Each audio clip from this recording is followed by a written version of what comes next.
You're listening to the #1 real estate podcast in the world, where we talk with real estate professionals all across North America about their wins, losses, lessons, and stories, help you win in your local market today. My name is Cody from Sheridan Street. This is a single episode today.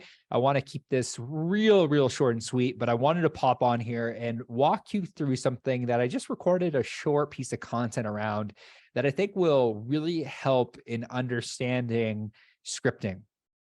One of the most famous things that I have heard recently that I absolutely fell in love with was from my mentor, Sharon Zervatza, who said, the script's not for you.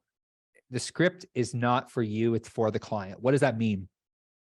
When you're scripting, when you are practicing, you're role-playing, you're figuring out what to say, how to say it, what Jeremy Miner calls NEPQ, meaning the right questions at the right time, the neural linguistic programming, NLP, all matters when you are doing sales, you're doing any form of communication. Something I've learned along the way is that the right questions in the right order at the right time help you in your sales process. They really help you not just you potentially close the sale and get the opportunity to get the deal, but the script is not just for you, it's for the client. It's so that you can, in an eloquent way, put together words and put together questions that allow you to get your point across better. So when you script, you put yourself in a position where the prospect can better understand what you're trying to say, and you don't miss anything. So one of the most important elements towards a scripting is creating a framework for yourself that allows you to effectively get out what you're looking to get out. And this is part of the reason that when we work with real estate agents, we solely focus on role play and tonality and cadence and all the things that really matter and really get the deal. Like I've worked with tons of real estate agents, listened to thousands of live transfer calls. And most recently I was listening to a call from a client. His name is Mike, and Mike followed the script to a T. And when I say follow the script, like, it's not like he read it word for word. Really great scripting is really great questions. And he was asking good questions. He was going through, somebody had said, hey, I'm looking to downsize. Oh, if you don't mind me asking, like, permission-based question, why are you looking to downsize? He went really deep with them. And then he made sure that he had his transition statements. The most important element towards any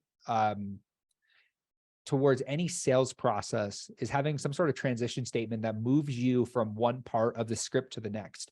So for us, for example, when we're asking a series of questions about what, and we're qualifying, or we're trying to dig deeper into what are the pain points of the end consumer, of the prospect, especially in the real estate space, our transition question that allows us to ask for the meeting is really simple. And I've shared this before. It's like, hey, Mr. Client, Mr. Tom Jones, whatever the client's name is, if you don't mind me asking, has anyone taken the time to walk you through the top 3 things you need to consider in order to win in the market when you are ready to buy? That's a transition statement.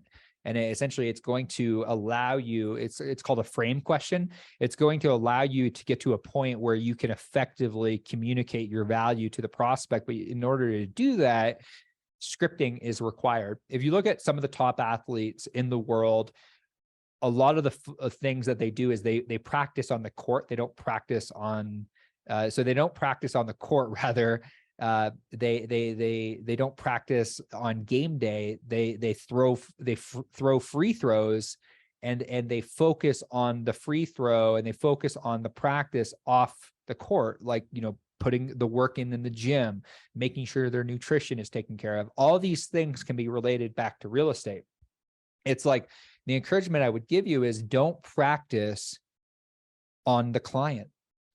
That's the worst thing you can do. Is you don't want to practice on the client. You want to practice, and you want to role play with a partner. Find somebody to sit down with an hour a day and just role play different parts of your framework, different parts of your script, so that when you get in front of the end consumer, you get in front of the person, the buyer or the seller, you have clarity for yourself, so you can effectively articulate what it is that you're trying to articulate, like your value. If you like, I was recently sitting down with my sales team, and we watched Kobe Bryant's mindset. It's a video you can find on YouTube, and we were walking through Kobe Bryant's Mamba mentality around practice, around grit, around becoming the very best version of himself so that he could perform at a really high level. He said in this video, he's like, and I share this with my business development team. He shared in this video that he's like, I'm not the most skilled, but I put in the work, I put in the reps. And that would be the encouragement I would give you, is like around scripting, is that the script is not just about you, it's about the client, so that you can effectively serve them at a high level. And my encouragement is like, if you care, like you say you care, you will script, because it's going to allow you to effectively get your value proposition out in front of the end consumer in a concise way so that they can make the best decision possible. And a lot of the reasons that a lot of agents struggle in order to get an online lead, or somebody that they don't know, or potentially even maybe a referral, the reason that they don't close the deal is they're not articulating effectively enough their value. So that would be the encouragement I would give you today. Take a look at Kobe Bryant. Compare yourself, even though it's different, a totally different industry, even though it's sports. A lot of the work and a lot of the effort, a lot of the practice, a lot of the role playing, a lot of the reviewing of the game tapes that they did can be applied to real estate, can be applied to your sales profession. That'd be the encouragement I'd give you today, is if you really care, like you say you care, which if you're watching this podcast back, you're listening on iTunes or Spotify, I know you care. Otherwise you wouldn't be listening. So if you care, like you say you care, you'll script. Hey, we'll see you soon. Thanks for tuning into another episode of the RE Agent Podcast. We'll see you soon.